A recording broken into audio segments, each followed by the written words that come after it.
açık yolda ne? Kadının sağlığında. Göz görünme. Kadının sağlığında mı? Kadın desen gözden yaşamak adı. Gözler gözlerek olur. Ben önüne kancadın olma. 5 yıl oldu.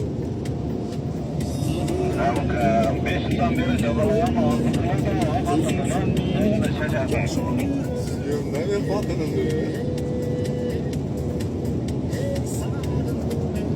Onlar şu işte tezgah maraka çıkarak atladı. Bakın ne yapalım şimdi? Kadın savaşa çıkarak.